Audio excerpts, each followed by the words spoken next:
It's a beautiful spring day. Everything is just starting to come into, sprouting, I guess. And I wanted to try some dynamic filming today. So, my name is Charles. This is the Okisola YouTube channel. Most, if not all, my videos going forward are going to include citations with primary literature. And I wanted to try and encourage people to take a look at those and read them in their own time by, I don't know, elucidating the genre a little bit. So let's just crack in. In order to read a scientific paper, you need to find one. Google Scholar is my go-to. It's a search engine within Google that is specifically for scholarly literature. To be clear, it's not a standard Google search. Just type in scholar.google.com and search to your heart's content. You'll find many papers behind a paywall. I'm not aware of a solution that works in all instances. If you copy the title of a paper and search that on regular old Google, sometimes you'll get lucky and the paper is posted in its entirety somewhere else. Try checking your local library. Many of them have subscriptions to scientific journals. If you're a college student, your university library definitely has a subscription to those journals. As a last resort, you can try contacting the authors via their work emails. So authors don't receive payment for their papers, so they have zero incentive not to share their papers for free to anyone who asks. Just be mindful of the fact that they might be busy, but if you do get a response, they're usually pretty excited that someone wants to read their paper. And then take the time to assess whether you found a paper lacking obvious conflicts of interest. If authors need to pay to be published, that's a red flag. Take a second and check the author's publication history. If they have managed to publish hundreds of papers in a couple of years, that's usually a red flag that they're not producing high quality papers. If everything looks pretty good and kosher at that point, go ahead and start reading the paper, I guess. Okay, that's better. Uh, it's very interesting trying to do it this way because, like, I need to be seeing where I'm going, but I also don't want to look away from the camera too much. Very interesting. I've never done this before. So, reading a scientific paper can be incredibly frustrating. The information is usually very dense, but this is by design. Scientists are forced to be very concise with because printing is expensive. So this is my copy of Lab Girl. It's from the perspective of a geochemist who's starting her own lab. I can't recommend it enough, in part because it really captures difficulties of being a scientist in the modern world. This passage, though lacking brevity, really captures what writing a scientific paper entails. Um, my laboratory is a place where I write. I have become proficient at producing a rare species of prose capable of distilling 10 years of work by 5 people into 6 published pages, written in a language that very few people can read and that no one ever speaks. The writing relates the details of my work with the precision of a laser scalpel, but its streamlined beauty is a type of artifice, a size 0 mannequin designed to showcase the glory of a dress that would be much less perfect on any real person.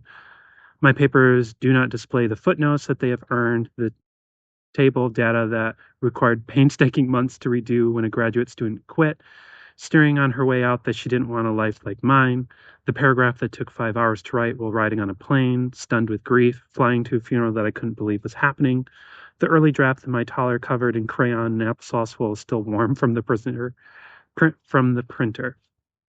Although my publications contain meticulous details of the plants that did grow, the runs that went smoothly, and the data that materialized, they perpetuate a disrespectful amnesia against the entire gardens that rotted in fungus and dismay, the electrical signals that refused to stabilize, and the printer ink cartridges that we secured late at night through nefarious means.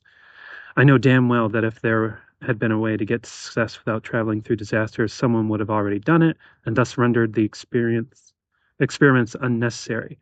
But there's still no journal where I can tell the story of how my science is done with both the heart and hands. I can really feel her personality spilling out when she's not chained down by the demands of a publisher. Jaren alluded to it when she said, written in a language that very few people can read and that no one ever speaks. I've always liked comparing primary literature to music. It's full of jargon and notation that doesn't exist in the real world. And you only get good at reading it by consistently practicing. So practice, and you'll get it in time. There are five main sections to most scientific papers: the abstract, the introduction, the materials and methods, results, and discussion. Your first instinct, whoa, sorry, weird step down. Your first instinct might be to read the paper straight through, but my personal opinion is that's not the easiest way to process a paper. So I would always start with the abstract. The abstract, think of it as like a trailer.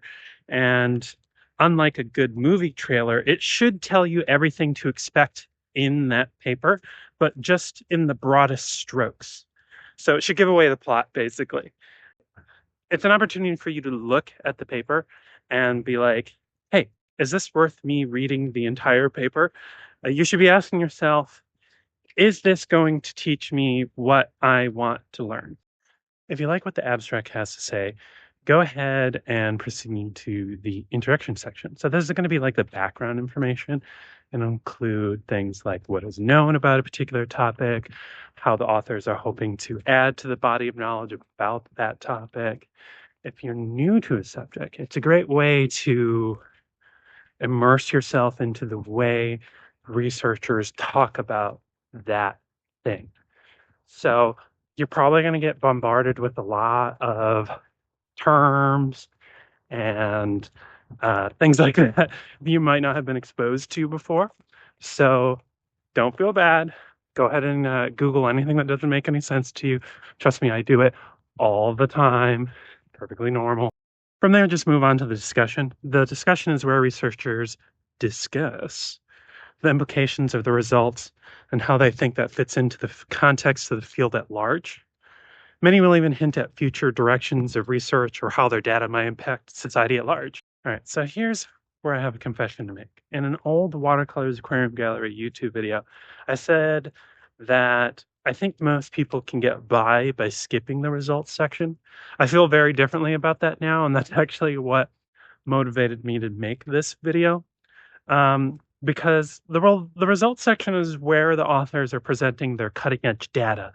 And so invariably, this is the section that scientists are talking about the most amongst themselves.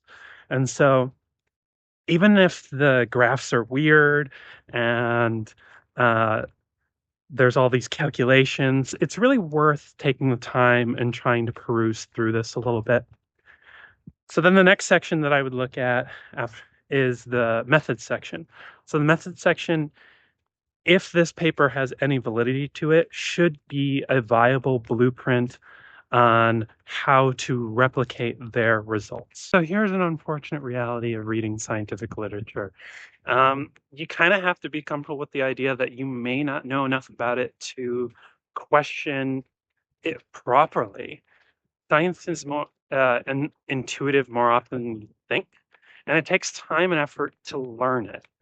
So take your time, and if you're frustrated, take a break and come back to it later. If you take away one thing from this video, please let it be citations matter, dude.